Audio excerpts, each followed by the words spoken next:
Pasukan na nga pala bukas, kaya eto, mamimili kami ng gamit ng aking mga pamangkin. Kung saan nga kami bumili, panoorin nyo ang buong video.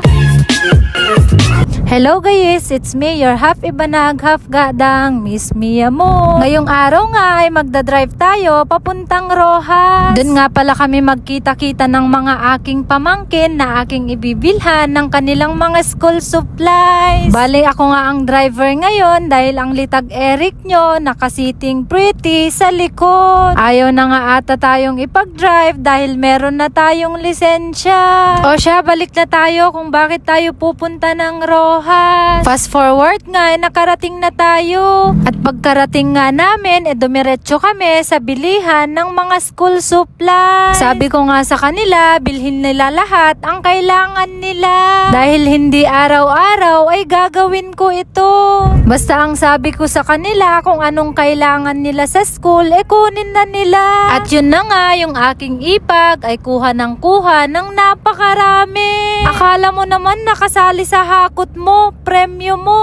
At dito nga hindi na magkapag-isip ang aking mga pamangkin kung ano pa ang kanilang bibilhin. Dahil tuwing tinatanong ko sila kung anong kailangan nila, ang lagi nilang sagot ay okay na. Yun naman pala ay wala pa silang bag at mga tsinela. Nangengialam na nga rin ang litag Eric nyo sa pagkuha ng mga school supplies. Dito nga sa part na ito, akala ko may artistang lumutang. Yun pala ay si Aiza.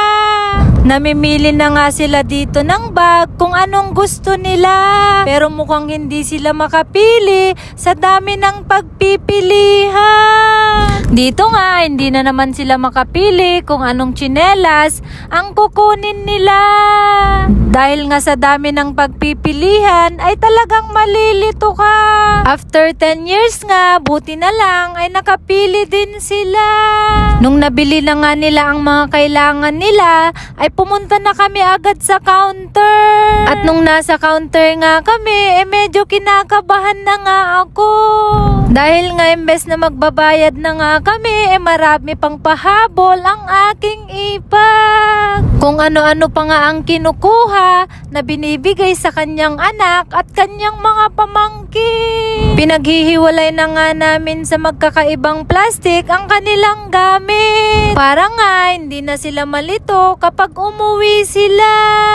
Bale tuwing pasukan nga, lagi ko silang binibilhan ng mga school supplies nila. At ngayon nga ay first time nakasama ko silang bumili at sila mismo ang namili ng kanilang school supplies. At dito nga ay bayad na tayo dito sa may cashier. At resibo nga na naman ang kapalit ng ating pinaghirapan. Pero okay nga lang yon, basta ang aking mga pamangkin ay mag-aral ng mabuti. Katapos nga naming bumili ng school supplies, pumunta naman kami dito sa may palengke para bumili ng slacks at white t-shirt ni Ren. At dito nga, sinabihan ko na isukat niya ng maayos para komportable siya pag sinuot niya. Pinasukat na nga din namin sa kanya ang white t-shirt. At nung nakahanap nga kami na sakto sa kanyang size, binayaran na namin agad. Fast forward nga dahil 2:00 na, nagutom na ang lahat. Kaya naman, nagpunta kami sa may fast food para kumain. Pinunta ko nga sila dito sa may Anli, pero ayaw naman nila ng Anli. Sa bandang huli nga ay kinulang sila ng kanin. At dito nga nagtatapos ang kwento ng mga batang bumili ng school supplies. Kaya thank you so much po sa inyong panonood. God bless po!